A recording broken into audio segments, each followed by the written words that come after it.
My supervisor, surprised, questioned me. Why the cab? And the vehicle we provided for your promotion? Before I spoke, my husband from HR smilingly revealed. Her sister is driving that now. My supervisor quieted for a moment, and what he did next filled me with true pride. You know that moment when your whole life just shatters? Like one casual sentence from the person you're supposed to trust most can just obliterate everything you thought was real? That was me, standing in a glass-walled conference room, listening to my own husband casually betray me in front of my boss. And the worst part? He didn't even look up from his phone. Her sister is using that car now. That's what Owen said. Just like that.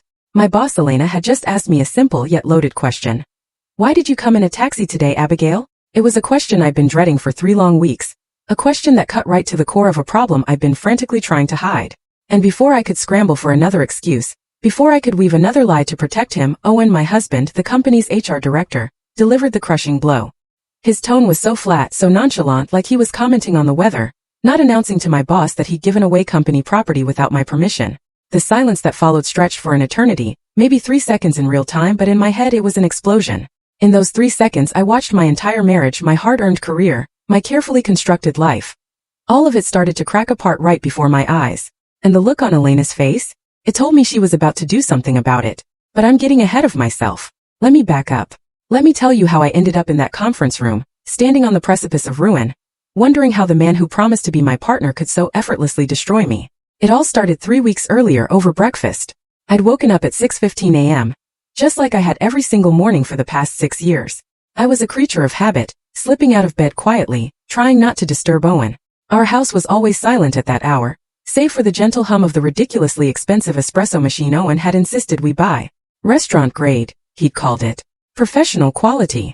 I'd never learned how to use it properly because the 3rd time I tried he'd swooped in, exasperated, telling me I was doing it wrong, and taking over. So I stuck to instant coffee. The cheap kind Owen called garbage. I'd microwave water in a mug, stir in those crystals and stand by the kitchen window, watching the sunrise paint Camelback Mountain in breathtaking shades of pink and gold.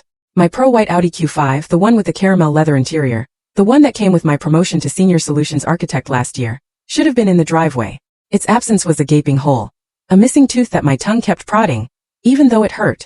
My designated parking spot at work had been empty for weeks, and every morning that feeling of loss just sat there. I tried to tell myself it was temporary, that Owen's sister Charlotte really did need it, that I was being difficult, materialistic, petty for caring so much about a car. But standing there, clutching my cheap coffee, feeling the oppressive silence of the house, I knew it wasn't about the car. Not really. It was about me. It was about the fact that I was disappearing. Not dramatically, not in some obvious way that people could point to and say, there, that's when Abigail Morrison lost herself. No, it was in small daily erasures. My coffee preferences didn't matter because Owen's espresso machine was better. My work schedule didn't matter because Owen had already volunteered me for his mother's charity board. My company car didn't matter because Charlotte needed it more.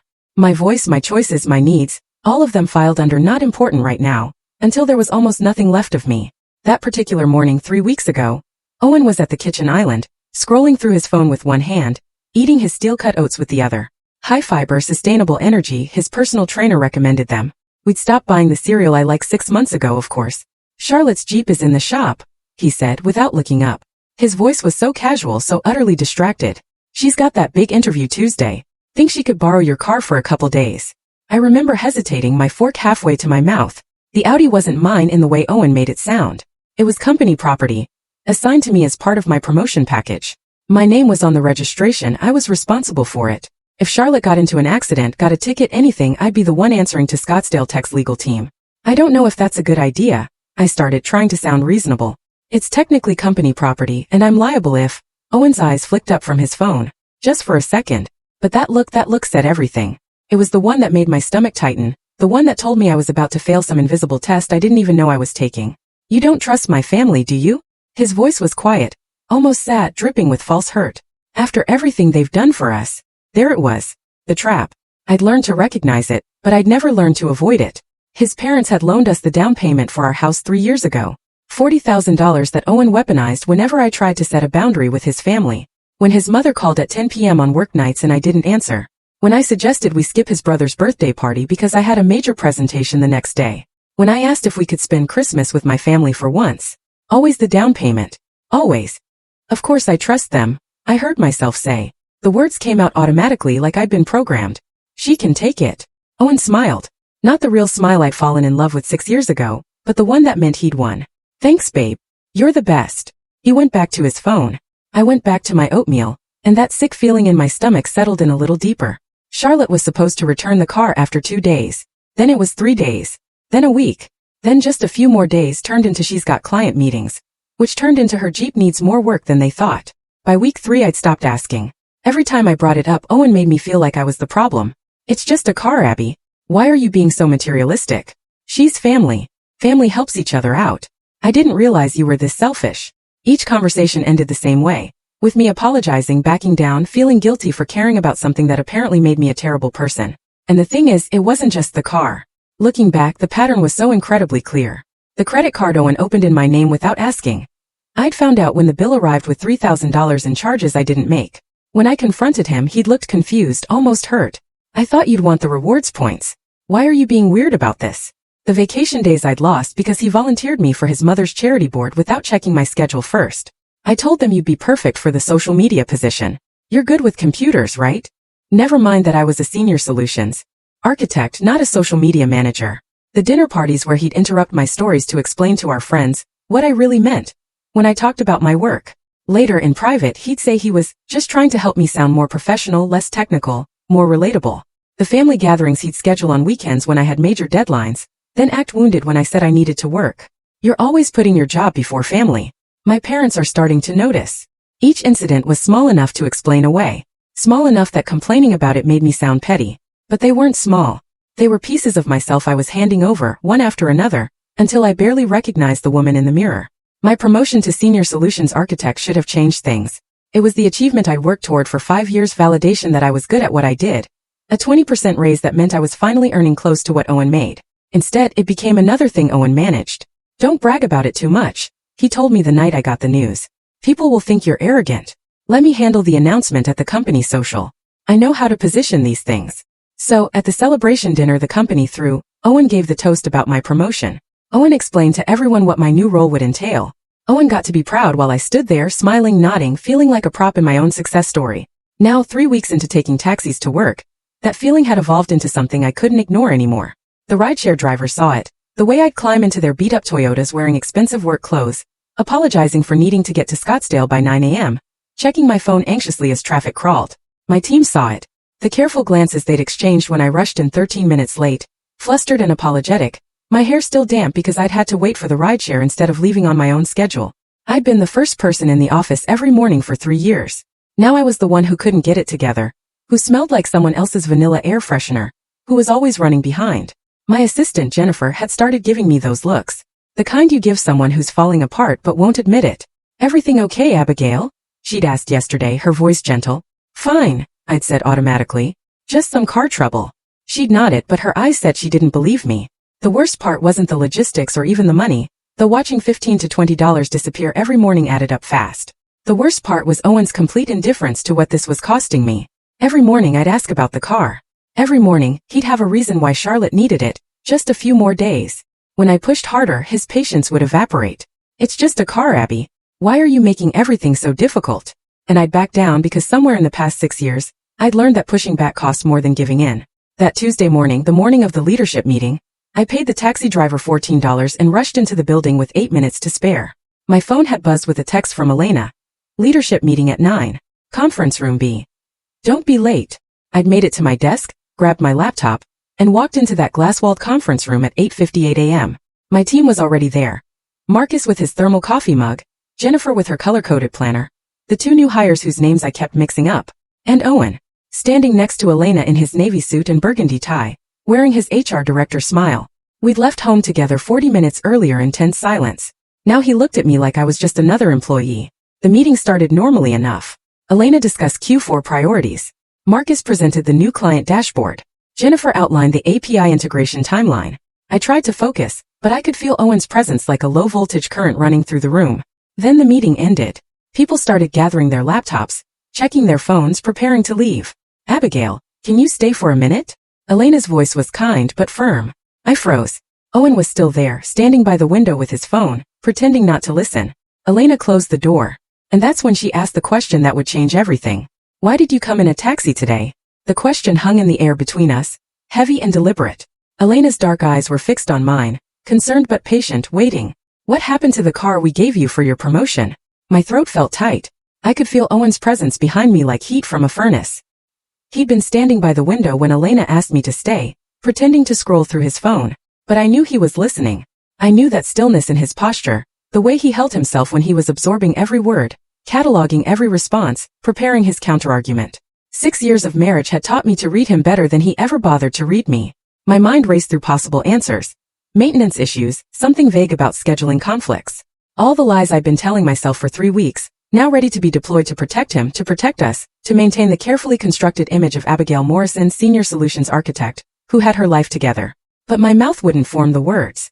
And before I could force them out, Owen spoke. Her sister is using that car now. His voice was pleasant, casual, the same tone he used when mentioning he'd picked up dry cleaning or confirming dinner reservations. Like he was commenting on something completely ordinary and unremarkable. Like he hadn't just told my boss that he'd given away company property without my permission. He didn't even look up from his phone. The silence that followed felt like the air had been sucked out of the room. I watched Elena's expression change in real time. Confusion flickered across her face first, her eyebrows drawing together slightly. Then understanding as the words registered. Then something else. Something that looked like anger but controlled, held behind the professional mask she wore so well. Her eyes moved from Owen to me, and I saw the question in them before she spoke it. I'm sorry, Elena said slowly, her voice carefully neutral. Did you just say her sister is using a company vehicle? Owen finally looked up from his phone. His smile was still in place. That easy, charming smile that had gotten him through 1,000 difficult HR conversations. It's temporary, he said, as if that explained everything. Family situation. Charlotte needed reliable transportation for some important meetings. You know how it is. Charlotte is your sister, Elena said. Her voice had gone cold in a way I'd never heard before. Not Abigail's. Something shifted in the air. I felt it like a physical thing. The moment when the performance became real. When the carefully maintained separation between our personal and professional lives collapsed completely. And I realized I had a choice to make. I could back Owen up. I could smile and nod and say, yes, it was temporary. It was fine. I'd agreed to it. I could protect him the way I'd been protecting him for 6 years, making myself smaller so he could stay comfortable. Or I could tell the truth. Actually, I heard myself say. My voice sounded strange to my own ears, steadier than I felt, clearer than it had been in months. We never discussed it. Owen's head snapped toward me. The smile faltered for just a second, genuine surprise breaking through his practiced composure. He hadn't expected me to contradict him. Not here. Not in front of my boss. Owen told me his sister needed the car for 2 days, I continued, and now that I'd started I couldn't seem to stop. That was 3 weeks ago. I've been asking for it back ever since. Abby. Owen's voice had an edge now. A warning. Don't do this here. Don't do what? Something was rising in my chest. 6 years of swallowed words, unspoken resentments, accommodations I'd made while telling myself it was compromise. Tell the truth about what happened to company property. You're making this into something it's not. No, I said, and I was standing now, though I didn't remember getting up. I'm finally being honest about what's been happening. The car is registered to me. It's company property. I'm liable for it. Your sister has had it for 3 weeks without authorization, and every time I've asked for it back, you've made me feel like I'm being unreasonable for caring. Owen's jaw tightened. That muscle in his cheek that twitched when he was angry. This is a private matter between us. We can discuss it at home. It stopped being private when it involved company assets, Elena said, and her voice cut through the tension like a blade. She stood up, and there was something formidable about her in that moment. This woman who'd always been kind to me, encouraging, supportive. Now she looked like someone who could dismantle a person with words alone. Owen, you need to leave. Abigail and I need to talk. As Director of Human Resources, Owen started. You'll recuse yourself from any matters involving your spouse, Elena interrupted, and the smile on her face was sharp enough to draw blood. That's policy. Section 4, Paragraph 2 of the Employee Handbook. You wrote the policy, in fact. I remember the meeting. For a long moment Owen just stood there. I watched him calculating, weighing his options. His eyes moved from Elena to me and back again. I could see him trying to figure out how to regain control of the situation, how to reframe this so he came out looking reasonable. But there was no reframe available. Not this time. He straightened his tie with sharp, precise movements. Fine, he said, his voice tight. I'll be in my office if you need me. He picked up his phone and walked to the door. His hand was on the handle when he paused, looking back at me. Not at Elena. At me. The expression on his face was one I'd seen before. Usually late at night after I'd pushed back on something he wanted, after I'd set a boundary he didn't like, after I'd made him feel like he wasn't in control. It was disappointment mixed with something colder, something that said, "You'll regret this." Then he was gone, the door clicking shut behind him with a soft final sound. I stood there in the sudden silence, my heart pounding, my hands trembling slightly. I just contradicted my husband in front of my boss. I just made our private dysfunction public. I just blew up whatever fragile peace we'd been maintaining. And I had no idea what happened next. Elena gestured to the chair across from her. "Sit down, Abigail." Her voice was gentler now. I sat, my legs feeling unsteady. "I'm going to ask you some questions," Elena said, settling back into her own chair. "And I need you to be completely honest with me. Can you do that?" I nodded, not trusting my voice. "How long has Charlotte had your car?" "Weeks. Almost 3 weeks exactly." "And you agreed to let her borrow it?" I hesitated. Owen asked if she could use it for a couple of days. Her Jeep was in the shop. She had an interview. I said yes because I stopped, unsure how to explain the trap of that conversation. The way Owen had made it impossible to say no without seeming heartless. "Because," Elena prompted gently, "because saying no would have made me look like I didn't trust his family. And his parents loaned us money for our house. And Owen reminds me of that whenever I try to set boundaries with them." Elena's expression didn't change, but I saw something flicker in her eyes. "Go on." "It was supposed to be 2 days, then it turned into more. Every time I asked when I'd get it back, Owen had a reason why Charlotte needed it longer. Client meetings, networking events, her Jeep needed more work.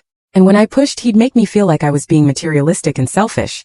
Like caring about the car meant I was a bad person." "The car is company property," Elena said. "Assigned to you as part of your compensation package. You're responsible for it." "I know." I tried to explain that to Owen, but he said I was hiding behind policy to avoid helping family. Elena was quiet for a moment, her fingers drumming softly on the conference table. Then she asked a question that made my stomach drop. "Abigail, is this the first time Owen has used his position or your relationship to influence your professional life?" The question sat between us like a live grenade. I thought about the credit card Owen had opened in my name without asking.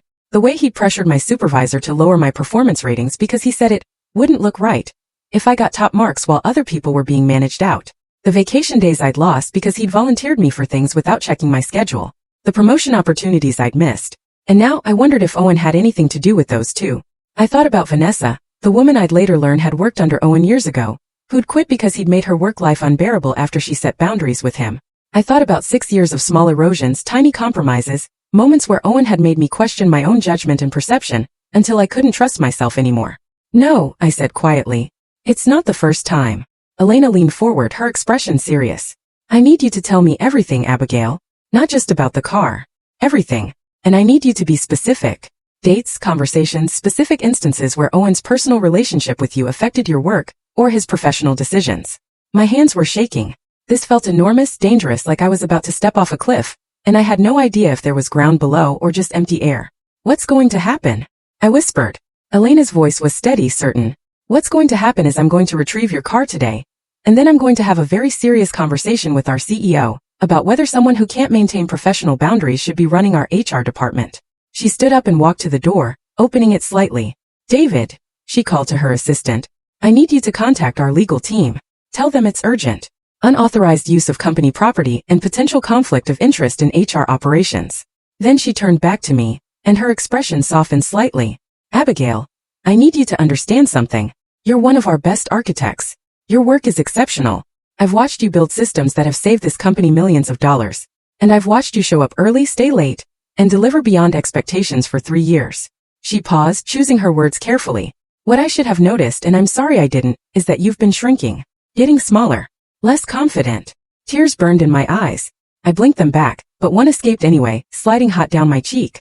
"I thought I was handling it," I said, my voice breaking. "You were surviving it," Elena said gently. "There's a difference." Elena handed me a tissue from the box on the conference table. I hadn't realized I was crying until that moment. Silent tears that blurred my vision and made my throat ache. "Take your time," she said, sitting back down across from me. "But I need you to tell me everything, Abigail. Not just about the car. Everything." I wiped my eyes, took a shaky breath, and began to talk. It felt like watching someone else speak, like I was floating above my body, observing this woman in expensive work clothes unravel 6 years of marriage in a glass-walled conference room. The words came out haltingly at first, then faster, like a dam breaking. I told her about the breakfast 3 weeks ago. Owen scrolling through his phone, asking so casually if Charlotte could borrow the car. The way he'd looked at me when I hesitated.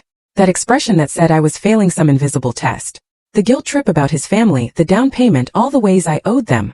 But then I kept going, And words I'd never said out loud to anyone started spilling out. The credit card. I found out when the bill came. I said, my voice steadier now. $3000 in charges I didn't make. When I asked Owen about it, he looked at me like I was crazy. He said he thought I'd want the rewards points, that he was doing me a favor. He made me feel like I was overreacting for being upset that he'd opened a line of credit in my name without asking. Elena's expression was unreadable, but she nodded for me to continue. The vacation time. His mother runs this charity board. They needed someone to handle their social media, posting updates, managing their website. Owen volunteered me without checking my calendar first. I had a major client presentation that same week. When I told him I couldn't do it, he said his mother would be humiliated, that I was always putting my career before family. I could hear how it sounded. Small complaints. Minor inconveniences. The kind of things that happen in marriages. But Elena's face told me she was hearing something else. The dinner parties. We hosted one last month for some of Owen's colleagues. I was telling a story about the system integration project I'd led. It was complex, took 6 months, saved the company about $2 million in operational costs. Owen interrupted me halfway through. He explained it differently, made it sound simpler, less technical, more accessible, he said later. He said I was boring people with jargon, that I needed to learn how to communicate with normal people. My hands were shaking. I pressed them flat against the table. The thing is, these all felt small at the time, individual incidents that I could explain away. But sitting here now, saying them out loud, I can see a pattern. You can see a pattern, Elena finished quietly. I nodded, not trusting my voice. Elena was quiet for a long moment, her dark eyes thoughtful. Then she leaned forward slightly and asked the question that made my entire world tilt on its axis. Abigail, has Owen ever used his position as HR director to influence decisions that benefited his family or friends? The air in the room felt thin. I could hear the hum of the air conditioning, the distant sound of voices in the hallway outside, my own heartbeat pounding in my ears. I thought about Trevor, Owen's cousin, fresh out of community college, barely any experience. But somehow he'd gotten hired into IT despite bombing half his technical interview. I'd heard about it from Marcus, one of the interviewers, who'd been confused when Trevor got the offer despite his recommendation not to hire. Owen had been on that hiring panel. I thought about Owen's college roommate, a different Marcus, not my colleague, who'd gotten promoted to team lead in the sales department over 2 people who'd been with the company longer and had better performance records. Owen had consulted on that promotion decision.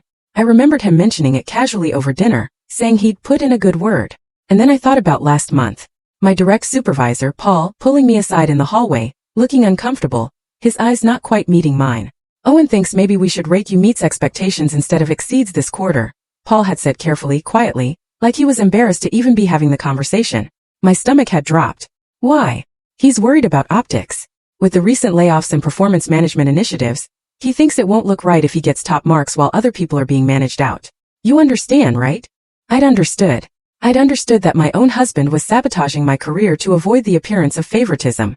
I'd understood that my actual performance didn't matter as much as how it looked. I'd understood that I was supposed to accept a lower rating, a smaller bonus, diminished recognition, all to make Owen's job easier. And I had. I'd accepted it without fighting, because fighting Owen never ended well. Yes, I told Elena now, my voice barely above a whisper. Yes, he has. Elena's expression went from concern to something harder, something cold and sharp. I need you to document everything, she said, and her voice had taken on a different quality. Not my kind boss anymore, but someone who was preparing for war. Dates, conversations, specific instances. Every time Owen influenced a hiring decision, a promotion, a performance review. Every time he used his position to benefit himself or his family or his friends. Can you do that? What's going to happen? I asked. The question came out small, frightened. Elena stood up, and there was steel in her posture. What's going to happen is I'm going to retrieve your car today. The legal team will send Charlotte a formal demand letter. If she doesn't return it by tomorrow morning, we'll escalate appropriately. She walked to the door and opened it. David, she called to her assistant. I need you to get Richard Chin on the phone. Tell him it's urgent. And contact our legal team. I need them to draft a demand letter for return of company property within the next hour. She turned back to me and then, I'm going to have a very serious conversation with our CEO about whether someone who can't maintain professional boundaries should be running our HR department. My heart was racing. Elena, I don't want to get Owen fired. This isn't about what you want, Elena said, and her voice was firm but not unkind. This is about policy violations, conflicts of interest, and potential abuse of position. If even half of what you've told me can be documented and verified, Owen has created serious liability for this company. She came back to the table, sat down across from me one more time. Abigail, I need you to hear something. You're one of our best architects. The system you designed for client data management, that alone saved us close to $3 million in the first year. The API integration you're working on now is going to revolutionize how we handle vendor relationships. You're not here because of Owen. You're here because you're brilliant at what you do. Her expression softened slightly. But what I should have noticed, and I'm sorry I didn't, is that you've been shrinking. Getting smaller. Less confident. A year ago, you would have pushed back when I questioned the API timeline. You would have defended your work. Now you apologize first and explain second. I see it now. I should have seen it sooner. The tears came again. Hot and unstoppable. I thought I was handling it. You were surviving it, Elena said gently. There's a difference. She pulled a legal pad from her briefcase and slid it across the table with a pen. Write down everything you can remember. Start with the most recent incidents and work backward. Be as specific as possible. Dates, times, witnesses if there were any. Don't worry about making it organized or formal. Just get it all down. Take the rest of the day. Don't go home if you don't want to. Go to a coffee shop, a friend's house. Anywhere you can think clearly. Write everything down. Send it to me by end of day tomorrow. She stood up then paused at the door. And Abigail. What Owen did, making you feel crazy for having normal boundaries, using his position to control you, volunteering you for things without consent, that has a name and it's not okay. Not in a marriage and definitely not in our workplace. I left the building in a daze. The Phoenix heat hit me like a physical wall when I stepped outside, but I barely felt it. I got into a rideshare. Another $14 I couldn't really afford. And gave the driver the address of a coffee shop in Scottsdale I used to go to before Owen decided it was overpriced and pretentious. The coffee shop was busy with the late morning crowd. I ordered something expensive without looking at the price, found a corner table, and sat there staring at my phone. 17 missed calls from Owen. 23 text messages. We need to come home. Why are you ignoring me? This is ridiculous, Abby. You're making a huge mistake. My mother is calling me. What did you tell Elena? Answer your phone. I turned the phone face down and tried to breathe. My hands were still shaking. Everything felt surreal. The normalcy of the coffee shop. People on laptops working, couples having conversations, someone's child coloring at a nearby table. The world going on as usual while mine fell apart. I needed to talk to someone. Someone who would tell me if I was overreacting, if I was making too big a deal out of this, if I was about to ruin my marriage over things that didn't really matter. I picked up my phone and called Rachel. She answered on the second ring. Hey, I was just thinking about you. What's up? My voice cracked. Something happened at work with Owen. I need to talk to you. Her tone changed immediately, sharpening with concern. What did he do? So I told her. All of it. The car, the conference room, Elena's questions, the investigation that was about to start. The words tumbled out faster than I could organize them, overlapping and circling back. But Rachel listened without interrupting. When I finished, there was a beat of silence. Then, he did what? Her voice was sharp with fury. Abby, that's not just inconsiderate. That car is your compensation, your property, your responsibility. What he did. That's financial abuse. He knew exactly what he was doing. He said it was temporary. I weakly offered, still trying to minimize. That I was being selfish about family. His family, not yours, Rachel shot back. And he's HR. He knows company policy better than anyone. He knew giving away your company car without authorization was wrong. He counted on you being too nice to call him out on it. He was right. I'd spent 6 years being too nice. 6 years making myself smaller. 6 years accepting less and less until there was almost nothing left, and it had cost me everything. You need to get out of there, Rachel said, her voice firm through the phone. Don't go home tonight. Come stay with me. I was still sitting in that coffee shop in Scottsdale, my expensive drink going cold in front of me. The afternoon sunlight streaming through the windows felt too bright, too normal for what was happening. I can't just leave, I said. We own a house together. Where would I even? My apartment. Guest room. It's yours for as long as you need it. Rachel's tone left no room for argument. Abby, listen to me. You just told your boss that your husband has been sabotaging your career and abusing his position for years. Owen knows that by now. Do you really want to be alone with him tonight? My hands went cold. I hadn't thought that far ahead. Hadn't considered what would happen when Owen and I were in the same house after what I'd done. Pack a bag, Rachel said. I'm serious. Get what you need and come here. We'll figure out the rest tomorrow. I thanked her and hung up. Then I sat there for another 20 minutes, staring at my phone, watching the messages from Owen pile up. The tone had shifted from demanding to angry to something that made my stomach twist. You've made a huge mistake. My mother is devastated. I hope you're proud of yourself. This is who you really are, isn't it? Vindictive and cruel. At 3 p.m. a new text came through. Unknown number. I opened it. Your company's lawyers just sent me some threatening letter about the car. Are you serious right now? After everything our family has done for you, you're actually going to destroy Owen's career and humiliate us all over a sea. Charlotte, the one who'd been driving my Audi for 3 weeks. My hands were shaking. Part of me, the part that had been trained over 6 years, wanted to apologize immediately, to text back and say it was all a misunderstanding, that I'd fix it, that I was sorry for causing trouble. But a larger part of me, the part that had finally woken up in that conference room this morning, felt something different. Relief. The company was actually doing something. They'd sent a legal letter. They were taking this seriously. Elena hadn't just made sympathetic noises and sent me home with empty promises. She'd taken action. I didn't respond to Charlotte's text. Instead, I checked my work email. There was a message from Elena, sent 20 minutes ago. Legal team has issued formal demand for return of company property. Vehicle must be returned to Scottsdale Tech Plaza parking lot by 10 a.m. tomorrow, or we will involve law enforcement. You did the right thing, Abigail. I screenshotted the email and saved it to 3 different places. Then I turned my phone completely off. I needed silence, space to think, room to process what I just set in motion without Owen's rage, or his family's guilt trips, or the constant buzz of notifications telling me I was a terrible person. I ordered another coffee. This one I actually drank and opened my laptop. The legal pad Elena had given me was in my bag. I pulled it out and started writing everything I could remember. The credit card, the vacation time, the dinner parties, the performance reviews. The more I wrote, the clearer the pattern became. By the time I looked up, it was after 5 p.m. The coffee shop was quieter now. The afternoon crowd replaced by students with textbooks and a few people on dates. I packed up my things, called a rideshare and headed home. I had to go back eventually. I needed clothes, my toiletries, important documents. I couldn't avoid Owen forever. But when the driver pulled up to my house at 7 p.m., and I saw Owen's Range Rover in the driveway, my heart started racing. I paid the driver and walked to the front door, my hands shaking as I unlocked it. Owen was in the kitchen, pacing. His tie was loosened, his face red, his hair disheveled like he'd been running his hands through it. The second I walked in, he spun toward me. Do you have any idea what you've done? His voice was loud, sharp, filled with barely controlled rage. I'd heard this tone before, usually late at night after I'd pushed back on something he wanted, but never quite this intense. Charlotte is humiliated, he continued, not waiting for me to answer. My mother has been calling me all afternoon, crying. The company sent my sister a legal threat, Abigail. A legal threat over a car. I set my bag down carefully on the kitchen counter. It's not my car, I said, keeping my voice level. It's company property. I'm responsible for it. Nothing happened to it. You're doing this to punish me. To get back at me for I don't even know what. His voice was rising, that edge of rage that used to make me back down immediately. You went to Elena and made me look incompetent. You turned a simple family favor into some kind of corporate scandal. I didn't turn it into anything, I said. You gave away company property without authorization. That's a policy violation. Elena asked me about the car, and I told her the truth. We're married. What's yours is mine. Not when it's company property assigned specifically to me. Not when my name is on the registration, and I'm legally liable for what happens to it.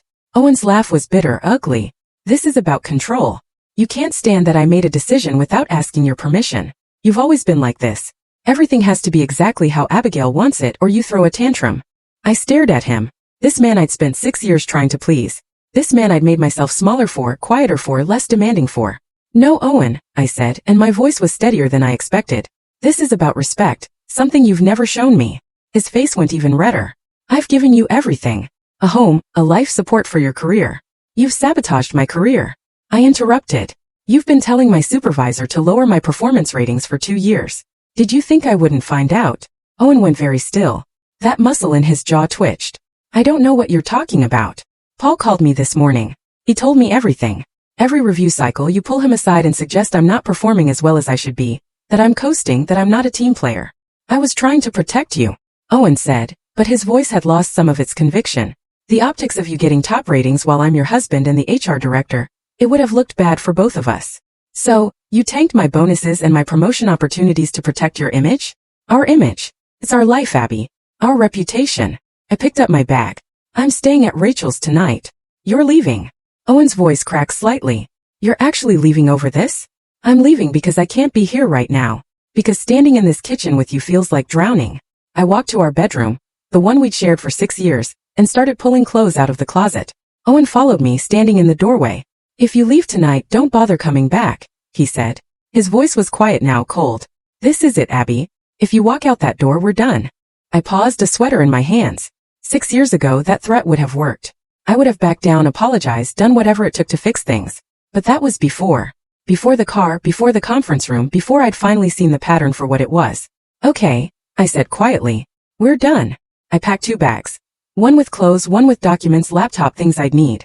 Owen stood in the doorway the entire time, watching me with an expression that shifted between rage and disbelief. When I was finished, I walked past him without another word, down the stairs, through the kitchen to the front door. "You'll regret this," Owen called after me. "You're making the biggest mistake of your life." I didn't answer. I just walked out into the warm Phoenix evening, threw my bags in the trunk of another rideshare, and gave the driver Rachel's address in Tempe. Rachel was waiting for me when I arrived. She took one look at my face and pulled me into a hug. "You did the right thing," she said. "You did the right thing." I let her lead me inside. She poured wine, ordered takeout, and didn't ask questions I wasn't ready to answer. I curled up on her couch and tried to breathe through the panic that was rising in my chest. My phone, back on now, wouldn't stop buzzing. Owen's mother, his brother, Charlotte again. All of them with variations of the same message. I was destroying their family. I was cruel. I was vindictive. I was going to regret this. I blocked the numbers one by one. The next morning, I woke up on Rachel's couch to a text from Elena. Retrieved at 8 a.m. Full tank, professionally detailed. Welcome back. There was a photo attached. My Audi parked in my designated spot at Scottsdale Tech Plaza, gleaming in the early morning sun. I started crying and couldn't stop. Rachel made me coffee, let me cry, and eventually said, "What do you need to do today?" "I need to call Paul," I said. "My supervisor. He sent me an email yesterday about the performance reviews. I need to hear the full story." Paul answered on the third ring. "Abigail, I'm glad you called. Tell me everything," I said. "Please." So he did. Owen hadn't just suggested lowering my rating last month. He'd been doing it for 2 years. Every single review cycle, Owen would find a moment to pull Paul aside in the hallway, in the break room, once even in the parking lot, and plant seeds of doubt. He'd say things like, "I worry Abigail's getting too focused on the technical side and losing sight of the team dynamics," Paul explained, his voice heavy with guilt. Or, "I think she's coasting a bit this quarter, don't you?" He was subtle about it. Never directly telling me what to do, just suggesting, implying. "And I listen because he's HR and you're his wife, and I thought he knew something I didn't." "Did anyone else know?" I asked. "I don't think so. He always caught me alone. And I'm ashamed to say I never questioned it. I should have. I'm sorry, Abigail." After I hung up, I sat in Rachel's guest room and stared at the wall. 2 years. Owen had been systematically undermining my career for 2 years while telling me he was proud of me, while smiling at company events, while presenting himself as the supportive husband. My phone rang. "Elena, can you come in this afternoon?" she asked. "Richard Chin wants to speak with you. We're moving forward with a formal investigation, and we need to ask you some questions." "What kind of questions?" "Everything, Abigail. Every interaction you've had with Owen at work, every decision he may have influenced, every time he used his position inappropriately. We need a complete picture." I arrived at the office at 2 p.m. Elena met me in the lobby and walked me to a conference room I'd never been in before. One of the executive-level rooms, with leather chairs and a view of the entire tech park. Richard Chin was there, so were 2 people I didn't recognize. A man and a woman in expensive suits, with legal pads and recording equipment. "Abigail," Richard said, standing to shake my hand, "thank you for coming in. These are our outside counsel. We've brought them in to ensure this investigation is handled properly. Please sit down." For the next 2 hours they asked me questions. They recorded everything. They took notes. They asked for details I'd forgotten, dates I couldn't remember, context I had to piece together. I told them about Trevor, about Owen's roommate, about my performance reviews, about the complaints that had disappeared. With each answer, the lawyer's expressions grew more serious. Finally, Richard Chin leaned back in his chair and looked at me directly. "Abigail, what you've described represents serious violations of company policy and professional ethics. We're going to be placing Owen on administrative leave, effective immediately, while we complete this investigation. We take these allegations very seriously." I nodded, unable to speak. "We'll be in touch," Richard said. "Thank you for your honesty." I left that conference room feeling like I just detonated a bomb that would reshape everything. I left the Scottsdale Tech building that afternoon feeling like I was walking through water. Everything moved slowly, felt distant, like I was watching my own life from somewhere outside my body. Richard Chin had just told me they were placing Owen on administrative leave, pending investigation. Those words kept echoing in my head. I'd done that. I'd set that in motion. My phone started ringing before I even made it to the parking lot. Owen's mother. I stared at her name on the screen, my thumb hovering over the decline button. Then I thought about the down payment. About 6 years of Sunday dinners at their house, about the way she'd welcomed me into the family, called me daughter, made me feel like I belonged. I answered, "Abigail." Her voice was thick with tears. "Please tell me this isn't true. Please tell me you didn't do this to my son." "Mrs. Callahan, she interrupted, her voice rising. "I've called you 18 times today. 18. And you ignored every single one until now. I've been in meetings. The company is destroying my son's career because of you." She was crying now, full sobs that made her words come out broken. How could you do this to him? Owen gave you everything. A home, a life, respect. He supported your career even when people said he shouldn't marry someone so ambitious. And this is how you repay him? My chest tightened. It's not like that. Owen violated company policy. He gave away company property without authorization. He's been manipulated. Over a car. Her voice went shrill. You're destroying his entire life over a car. Over your pride. It's not about pride. He's been sabotaging my performance reviews for 2 years. He opened a credit card in my name without asking. He's been using his position to. You're a liar. The words cut through everything else. Final. You're a liar and a manipulator, she continued, her voice shaking. You seduced my son. You made him think you loved him. And now you're trying to ruin him because you can't control him anymore. Because he finally stood up to you. That's not what happened. I've known my son for 34 years. I know who he is, and I know gold diggers when I see them. She hung up. I stood in the parking lot, phone still pressed to my ear, listening to dead air. That was just the beginning. Owen's brother posted on Facebook that evening. I didn't see it at first. I'd been avoiding social media. But Rachel showed me, her face tight with anger. Some people will destroy an entire family over material possessions. Some people value things more than relationships. Some people forget where they came from and who helped them get where they are. Praying for my brother during this difficult time. The comments were worse. Friends of Owen's family, people I'd met at holidays and birthdays, all weighing in about the unnamed person who was clearly terrible. So sad when people show their true colors. Your brother deserves so much better. Praying for him. Some people are just users. Don't read them, Rachel said, trying to take my phone away. They don't know what they're talking about. But I couldn't stop scrolling, watching people who'd smiled at me, hugged me, welcomed me into their family gatherings, watching them all decide I was the villain without knowing any of the actual story. Owen's aunt left a voicemail the next day. I'd met her maybe twice. Once at the wedding, once at a Christmas party 3 years ago. Her voice was cold, clipped. I just want you to know that we see you for what you are. A gold digger who never appreciated what this family did for you. Owen's mother is devastated. His father can barely function. You've destroyed a good man's reputation, his career, his life. For what? 'Cause you didn't get your way. I hope you're happy with yourself. I hope it was worth it. Charlotte's text came that night. 5 paragraphs, single-spaced. It started with a list of every sacrifice Owen had supposedly made for our marriage. How he'd taken the HR director job at Scottsdale Tech instead of the higher-paying position in California, because I didn't want to move. How he'd supported me through difficult periods when I was struggling with work stress. How he defended me to his family when they worried I was too career-focused to be a good wife. None of it was true. Or rather, all of it was true in some alternate version of reality where Owen was the hero and I was the difficult, demanding wife who needed to be managed. The text ended with an asterisk. I hope you're happy. You've destroyed a good man. A man who loved you. A man who gave you everything. And for what? The car? Your pride? I'll never forgive you for what you've done to my brother. None of us will. Asterisk. I sat on Rachel's couch, reading that text over and over until the words blurred together. They're wrong, Rachel said, sitting next to me. You know that, right? They're completely wrong. Are they? My voice came out small. Maybe I am overreacting. Maybe I should have just. Don't. Rachel's voice was sharp. Don't do that. Don't let them rewrite what actually happened. But it was hard not to when everyone around you is telling the same story, that you're the problem, the difficult one, the person who destroyed everything. It becomes easier to believe them than to trust your own experience. My mother called the next morning. Honey, she started.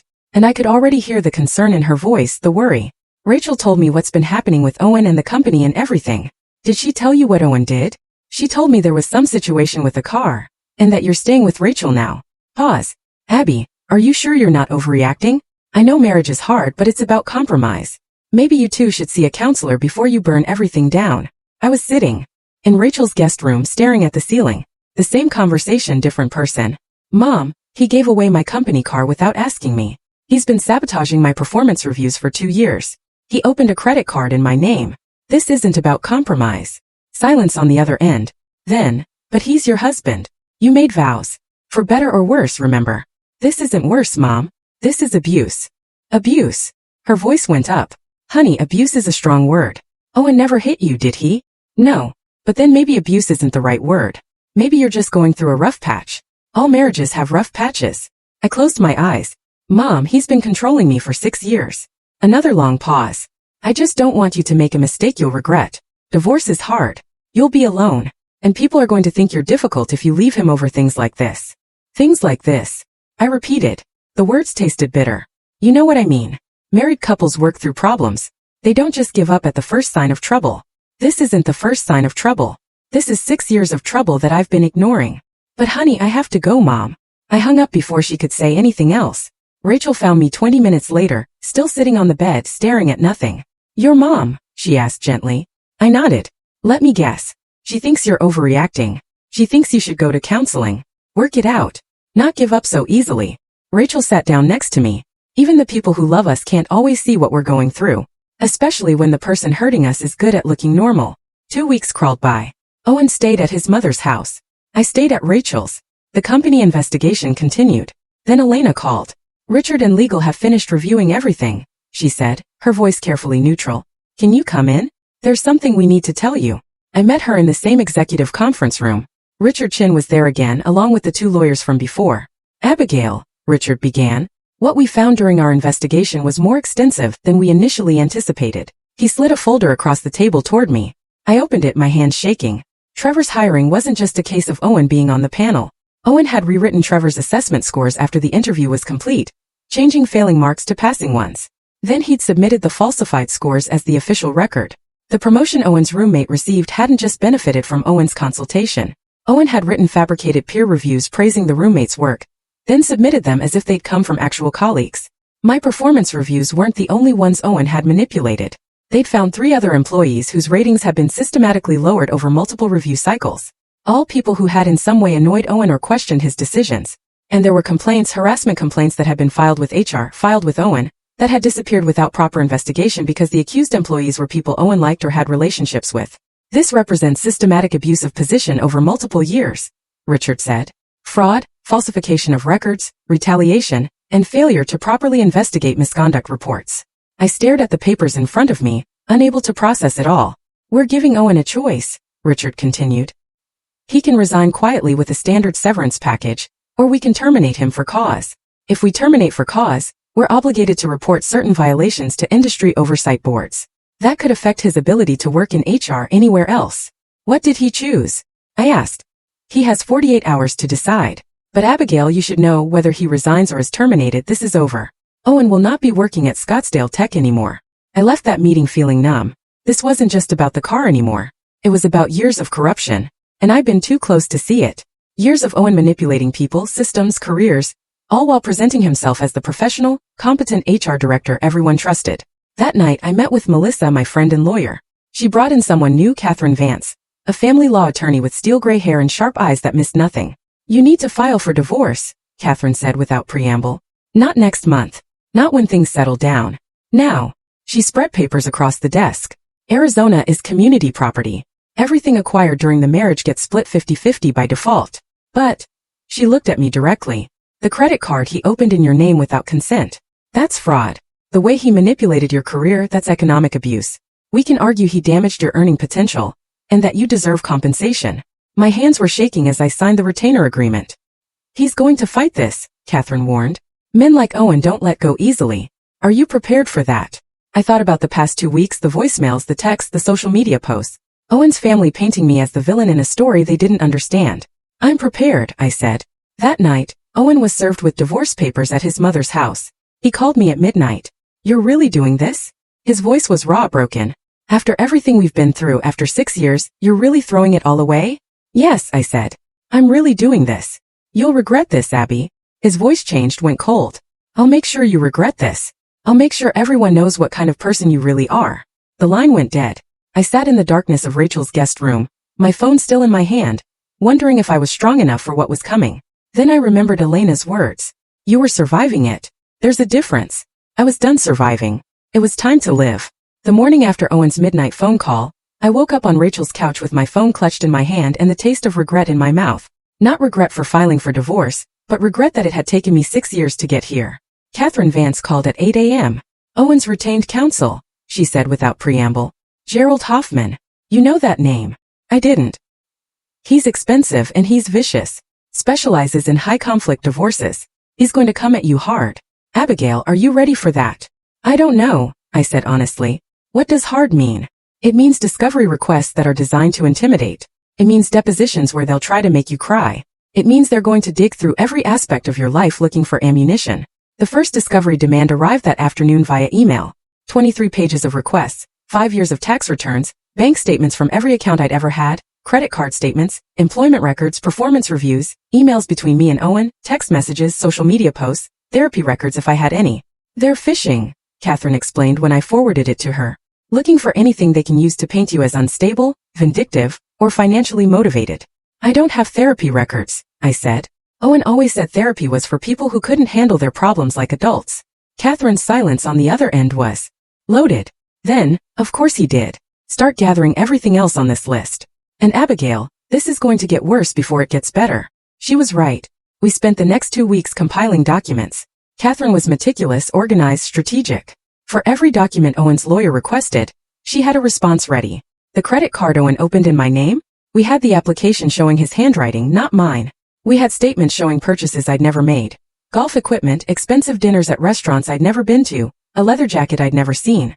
The text messages about the car? We had screenshots going back 3 weeks showing Owen's pattern of guilt trips and deflection. The performance reviews? We had emails from Paul, my supervisor, documenting Owen's interference. We had the company investigation report detailing systematic manipulation. This is good, Catherine said, reviewing everything spread across her conference table. This is really good. They're going to argue you orchestrated Owen's termination to gain advantage in the divorce. We're going to show that the company's investigation was independent, thorough, and found genuine misconduct. Will it be enough? It should be, but Hoffman's going to spin it anyway. He'll say you're a vindictive wife using your company connections to destroy your husband. Owen's first formal court filing arrived a week later. Catherine had warned me it would be bad, but nothing prepared me for seeing it in writing. Respondents systematically manipulated company leadership to orchestrate petitioner's termination in retaliation for a minor disagreement regarding temporary use of a vehicle. Respondents' actions demonstrate a pattern of vindictive behavior and calculated cruelty, designed to financially harm petitioner and gain advantage in divorce proceedings. I read it 3 times, each word landing like a physical blow. This isn't true, I said to Catherine. None of this is true. I know, but this is what they're going to argue. Owen's painting himself as the victim of your manipulation. We need to be ready to counter that narrative with facts. That night I couldn't sleep. I lay in Rachel's guest room, staring at the ceiling, replaying the past 6 years, wondering if there was some version of events where I actually was the villain Owen was describing. Then my phone buzzed with an email. 2 a.m. from an address I didn't recognize. Subject line, about Owen Callahan. My first instinct was to delete it. Probably more harassment from his family. Probably someone else telling me I destroyed a good man. But something made me open it. Dear Abigail, my name is Vanessa Pritchard. I worked at Scottsdale Tech from 2018 to 2020 in the HR department under Owen's supervision. I'm reaching out because I heard about the investigation and your divorce through mutual connections. And I think you should know that you're not the first person he's done this to. If you're willing to meet, I have information that might help your case. I understand if you don't want to. This is probably overwhelming enough already, but I wish someone had warned me about him before I started working there. Maybe I can at least help you now. Vanessa. I forwarded the email to Catherine immediately. She called me at 8 a.m. Do you know this person? No. I've never heard the name.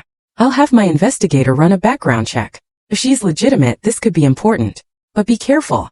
This could also be someone from Owen's side trying to get information. Vanessa checked out.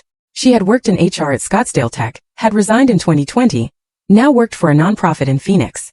No connection to Owen's family or friends that Catherine's investigator could find. We met 3 days later at a coffee shop in Phoenix. Neutral territory. Public. Safe. Vanessa was younger than me, maybe late 20s, with dark hair pulled back in a ponytail and eyes that looked older than her face. She was nervous, fidgeting with her coffee cup, glancing around like she was worried someone might see us. Thank you for meeting me, she said. I wasn't sure you would. Your email said Owen did something to you too? She nodded. I was 26 when I started working under him. Just out of grad school, first real HR job. Owen seemed amazing at first, charming, supportive, always complimenting my work. He made me feel like I was really good at my job. Her hands tightened around her coffee cup. Then he started asking me to do things that weren't in my job description. Personal errands, picking up his dry cleaning, getting coffee for his wife. My stomach dropped. For me. He never used your name, just my wife. He'd say things like, my wife is really demanding today. I need you to grab her favorite coffee, so she's in a better mood. Or, my wife doesn't appreciate how hard I work, but you get it, don't you? I felt sick. I thought I was being helpful, Vanessa continued. Thought I was showing initiative. But then he started crossing other lines. He'd text me late at night, 11 midnight, about work stuff that could have waited until morning. He'd compliment my appearance in ways that felt off. That dress really suits you. Or, you should wear your hair down more often. Her voice got quieter. When I started dating someone, Owen got weird about it, asked intrusive questions about my boyfriend, made jokes about him not being good enough for me, suggested I could do better. When I told him it was inappropriate to discuss my personal life like that, everything changed. She pulled out her phone and showed me screenshots. Text messages from Owen. You're being ungrateful and unprofessional. I've invested a lot in your development. I'm disappointed in your attitude lately. Used to be such a team player. If you can't handle constructive feedback, maybe HR isn't the right fit for you. Emails documenting performance issues that Vanessa insisted were completely fabricated. Write-ups for being late when she had timestamps proving she was on time. Complaints about her negative attitude and difficulty working with others. He started poisoning my reputation, Vanessa said, telling other people in HR that I was difficult to work with, that I had personal issues affecting my judgment. I filed a complaint with his supervisor about the inappropriate texts and comments. What happened? Nothing. Owen was so good at covering his tracks. He said he was just being a supportive mentor, that I'd misinterpreted his texts, that I was obviously going through something personal that was affecting my perception. He made me sound crazy. I knew that feeling. That exact feeling of being made to question your own reality. Eventually I just quit, Vanessa said. It was easier than fighting. I found another job, moved on, tried to forget about it. Why are you telling me this now? She looked at me directly. Because when I heard Owen was being investigated, I realized I wasn't the only one, that this was his pattern. He finds someone he can control, someone younger, someone grateful, someone who trusts him, and when they push back, he destroys them. We talked for another hour. Vanessa told me about other things she'd noticed while working under Owen. The way he'd helped his cousin get hired despite failing the interview. The way he'd made negative comments about female employees, who were too ambitious or not team players. The way he dismissed harassment complaints when the accused were men he liked. I'm willing to testify, Vanessa said as we were leaving. If it helps. If it stops him from doing this to someone else. After Vanessa left, I sat in my car in the parking lot and cried. Not sad tears. Angry tears. Frustrated tears. Tears for the 26-year-old woman who'd been excited about her first real job and ended up being manipulated and gaslit until she quit. Tears for myself who'd spent 6 years being manipulated the same way. That night, I did something I'd been avoiding. I went back through my own career timeline with new eyes, looking for patterns I'd been too close to see. I'd been promoted to Senior Solutions Architect last year. That was real. I'd earned that through my work, my systems, my contributions to the company. But what about before that? 3 years ago, I'd applied for Principal Architect. Made it to the final round. Then got passed over for someone with less experience. 2 years ago, I'd applied for VP of Engineering. Again final round. Again passed over. At the time I told myself I wasn't ready, that I needed more experience, that the other candidates were just better fits. But what if that wasn't true? I reached out to Tom, a former colleague who'd been on the VP hiring panel. We met for lunch at a restaurant in Tempe. I need to ask you something, I said after we'd ordered. And I need you to be completely honest. Tom looked nervous. Okay. 2 years ago, I applied for the VP of Engineering role. I made it to the final round. Why didn't I get it? He shifted uncomfortably in his seat. Abby, that was a long time ago. Please, I said. I need to know. He was quiet for a long moment. Then, Owen spoke to the hiring committee privately. After your final interview, my heart started racing. What did he say? He said you were brilliant technically. That wasn't in question. But he had concerns about your leadership presence. He said you were going through some personal issues that were affecting your judgment, and that it might be better to wait another year or two before promoting you to that level. I felt like I'd been punched in the chest. Did anyone question that? He's your husband. We assumed he knew you better than we did. I drove back to Rachel's apartment in a daze. Sat in her guest room doing math in my head. VP of Engineering would have meant a 40% salary increase. Equity. A seat at the executive table. How much money had I lost because Owen quietly undermined me? How many opportunities had slipped away because the man who claimed to love me was systematically sabotaging my career? I pulled out my laptop and started making a list. Every promotion I'd applied for, every opportunity that hadn't worked out, every time I'd been passed over and told myself I just wasn't ready yet. The pattern was there, clear and undeniable, once I knew to look for it. Owen hadn't just been manipulating my performance reviews for 2 years. He'd been sabotaging my entire career trajectory from the beginning. I sent Catherine everything I'd discovered, the list of promotions I'd been passed over for. Tom's admission about Owen's interference in the VP hiring process. The timeline showing exactly how much money and opportunity I'd lost, because my own husband had been quietly sabotaging me. This is explosive, Catherine said when we met the next day. This isn't just about the car or the credit card anymore.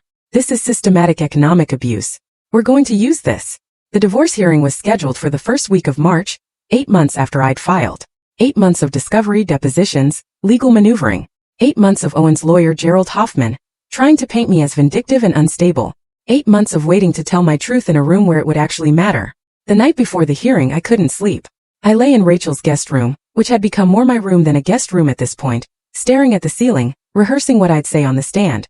"You're going to be great," Rachel said, bringing me tea at 2 a.m. "You've got the truth on your side. What if the truth isn't enough?" "It will be. Catherine's good. The evidence is bulletproof. And Abby, you're finally going to get to say everything you've been holding in for 6 years." The courtroom was smaller than I'd expected. Beige walls, fluorescent lighting, that particular smell of old carpet and air conditioning. Owen was already there when I arrived, sitting at a table with Gerald Hoffman. He was wearing a charcoal suit, perfectly tailored, his hair styled, his expression carefully neutral. He looked like the Owen everyone else saw. Professional, composed, respectable. The Owen who'd fooled everyone at Scottsdale Tech for years. The Owen who'd convinced his own family I was the villain. But I knew the man underneath that suit. The man who'd called me at midnight to tell me I'd regret leaving him. The man who'd systematically destroyed my career while claiming to support it. The man who made me feel crazy for 6 years. Judge Patricia Brennan entered, and we all stood. She was in her 50s, with silver hair pulled back severely and an expression that gave nothing away. "Be seated," she said. "Let's begin." Hoffman called Owen to the stand first. Owen walked up with his head high, his hand steady as he placed it on the Bible and swore to tell the truth. Then he sat down, and Hoffman began his questioning. "Mr. Callahan, can you describe your marriage to the respondent?" Owen's expression shifted into something softer, sadder. "I thought we had a good marriage. I loved Abby. I supported her career, even when it meant sacrificing my own opportunities. When she got promoted to Senior Solutions Architect, I was so proud of her. I encouraged her to take it, even though it meant more stress, more time at work, more time away from us. It was such a careful lie, threaded with just enough truth that someone who didn't know better might believe it." "When did things start to change?" Hoffman asked. "After the promotion," Owen said, his voice heavy with manufactured sadness. "She became obsessed with status, with control. Everything had to be exactly her way. If I made a decision without consulting her first, she'd get angry. If I tried to help my family, she'd accuse me of putting them before her." I watched the judge, trying to read her expression. She was taking notes, her face neutral. "Can you tell the court what happened with the vehicle?" Hoffman asked. "My sister Charlotte was going through a difficult time," Owen said. "Her car had broken down, and she had job interviews coming up. I asked Abby if Charlotte could borrow her car for a few days, just temporarily, until Charlotte could get her own car fixed. Abby agreed at first, but then she changed her mind. She started demanding the car back, saying it was company property, making it into this huge issue." His voice caught slightly, like he was struggling to maintain composure. "When I wouldn't immediately demand the car back from my sister, when I asked Abby to have some compassion for my family, she went to her boss and claimed I'd given away company property. She used her relationship with Elena Rodriguez to manipulate the situation to make me look incompetent, to destroy my career out of spite." I felt Catherine's hand on my arm, steadying me. "Keep calm," the touch said. "We'll get our turn." Hoffman walked Owen through more of the narrative. How I'd supposedly orchestrated the company investigation. How I'd filed for divorce not because of any real problems, but because I wanted to punish him for not letting me control every aspect of our lives. It was a masterful performance. Owen's voice was steady, sincere, wounded. He looked like a man who'd done everything right and been betrayed by a wife who changed into someone he didn't recognize. When Hoffman finished, Catherine stood up. "Mr. Callahan," she said, her voice pleasant, almost conversational, "you testified that you were a supportive husband who encouraged your wife's career. Is that correct?" "Yes." "You were proud of her promotion to Senior Solutions Architect?" "Of course." Catherine walked to her table and picked up a thick folder. "Then can you explain these emails?" She pulled out printouts, handed copies to the judge, to Hoffman, held one up for Owen to see. "These are messages from you to Paul Henderson, Mrs. Morrison's direct supervisor, dated over a 2-year period.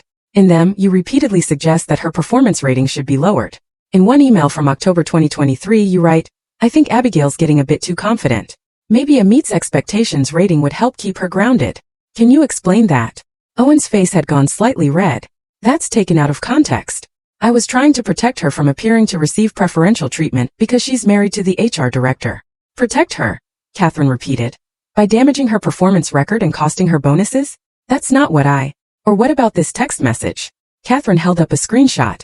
"This is from you to Mrs. Morrison, dated September of last year. Quote, 'You're getting too ambitious for your own good. Maybe you should focus more on our marriage and less on climbing the corporate ladder.' Does that sound supportive?" I was concerned about her work-life balance. "Or this voicemail." Catherine pressed a button and Owen's voice filled the courtroom crystal clear. "Paul, it's Owen. Listen, I know Abby applied for that principal architect position, but I really think she's not ready for that kind of pressure. She's been dealing with some personal issues lately that are affecting her judgment. Maybe it's better to wait another year or two before promoting her. Just my thoughts, but I wanted to share them with you.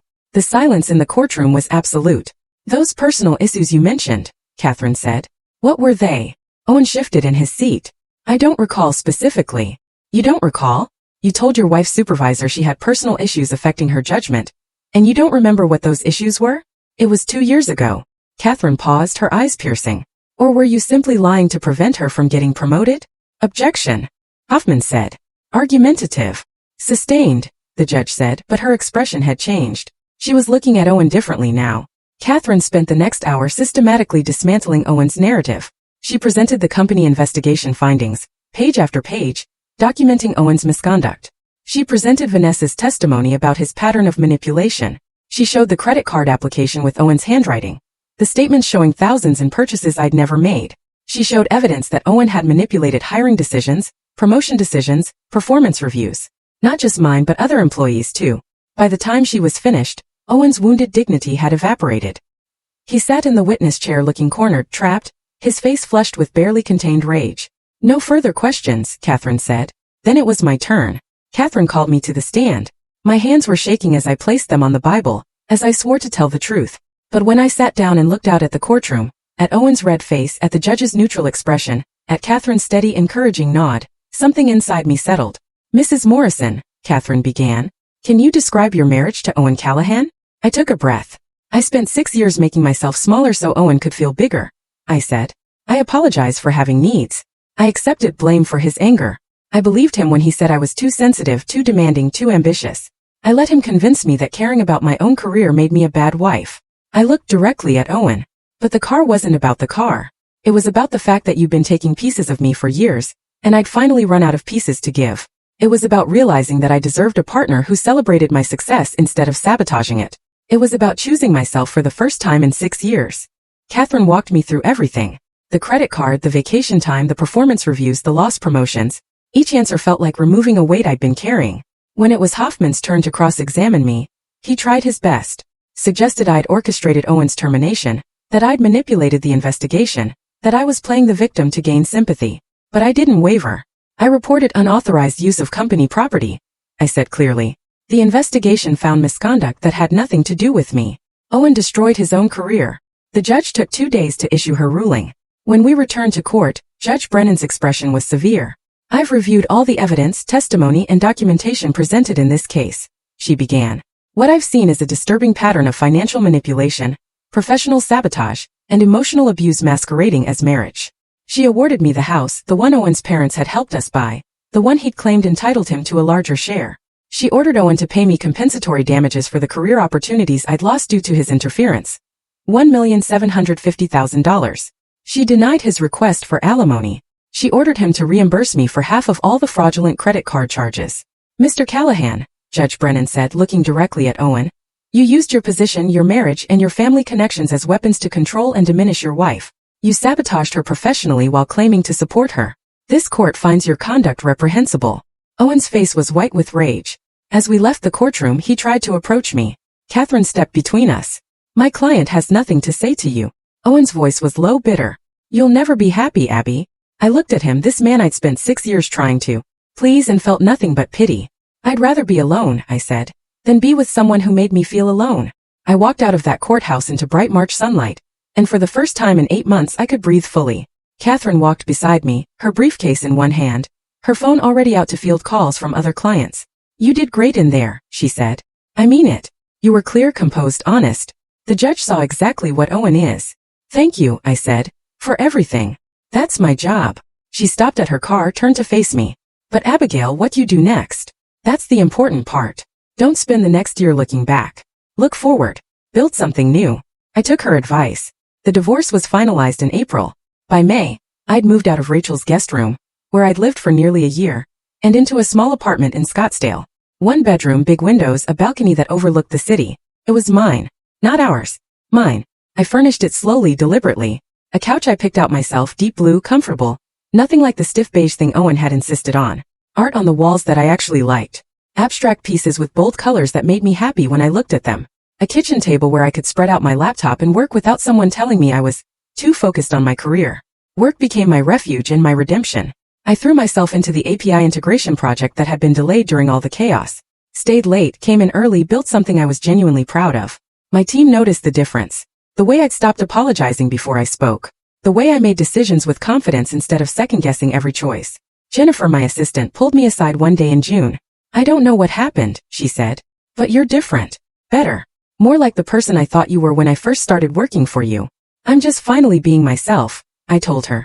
In September, 6 months after the divorce was finalized, Elena called me into her office. I walked in to find not just Elena but Richard Chin, the CEO, waiting for me. My stomach dropped. "Is something wrong?" "Quite the opposite," Richard said, gesturing for me to sit. "We're creating a new position. VP of Solutions Architecture. The board met yesterday and unanimously agreed that you're the right person for the role." I stared at them, unable to process what I was hearing. "Elena's been singing your praises for months," Richard continued. "The API integration project came in ahead of schedule and under budget. The client retention rate in your division is the highest in the company. You've mentored 2 junior architects who are now outperforming people twice their age. Abigail, you're exactly what this company needs in leadership." I don't know what to say. Elena smiled. "Say yes. You've earned this 100 times over. And Abigail, this time there's no one whispering in anyone's ear that you can't handle it." The promotion came with a 40% raise, equity, a larger team, and a seat at the executive table. The same executive table where decisions about my career had been made in rooms I'd never been invited into. I hired 2 new architects that fall.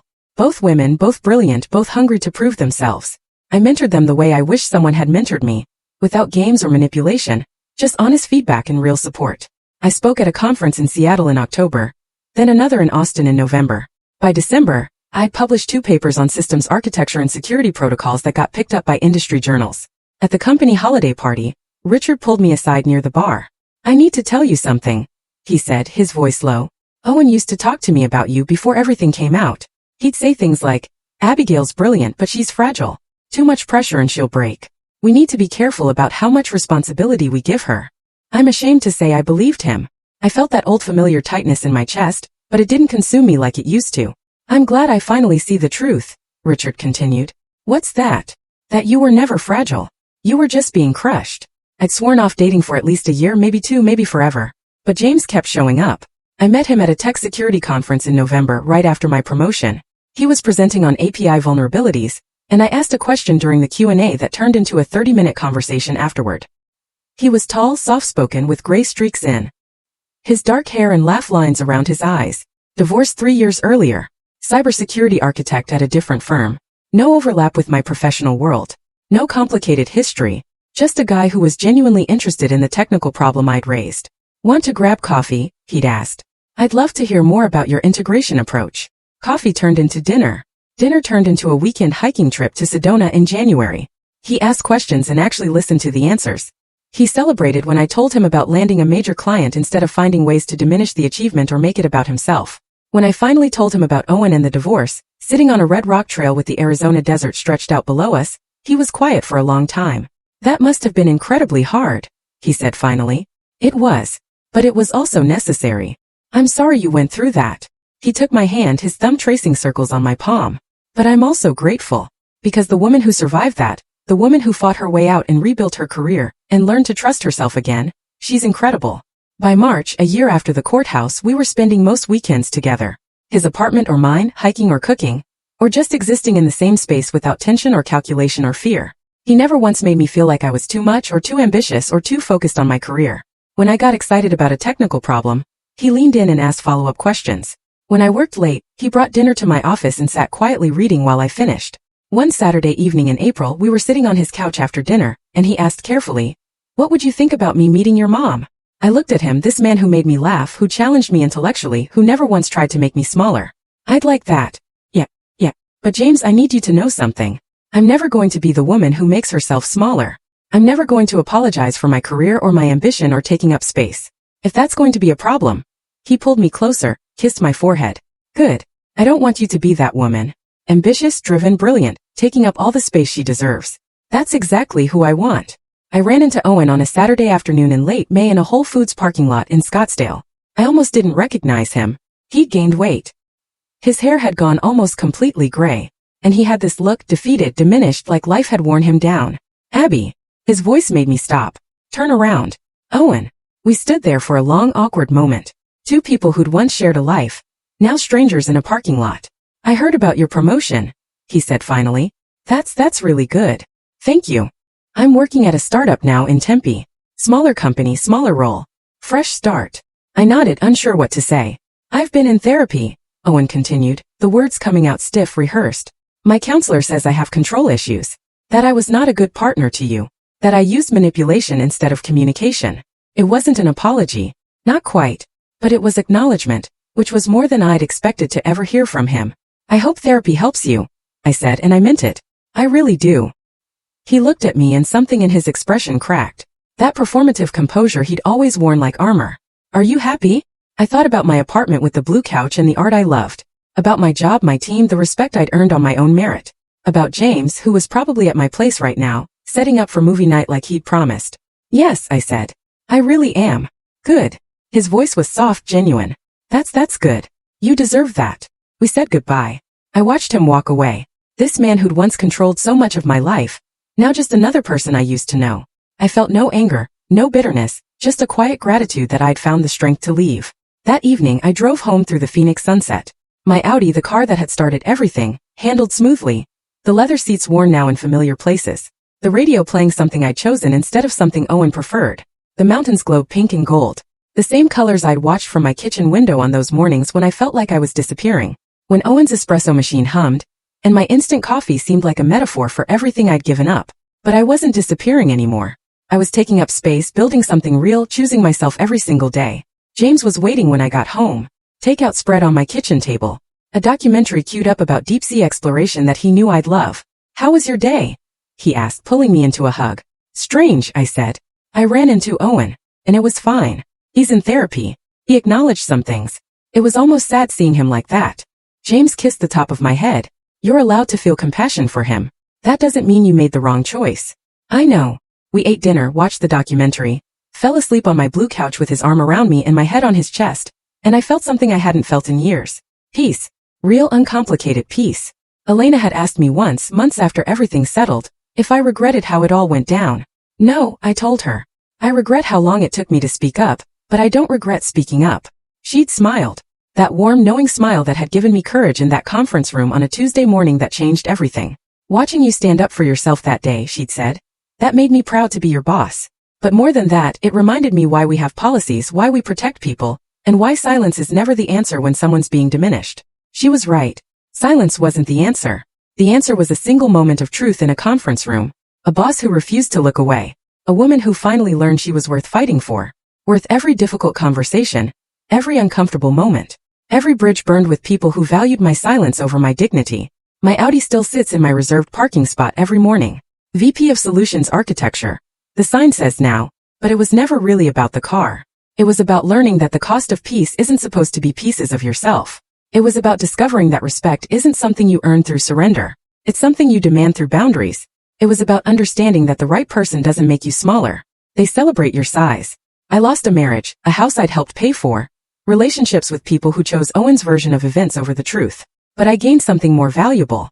I gained myself, and that was worth everything. This story of standing up and reclaiming your power, did it inspire you? Hit that like button right now. My favorite part was when Elena asked about the car and Owen casually said, her sister uses that car now. What was your favorite moment? Drop it in the comments below. Don't miss more empowering stories like this.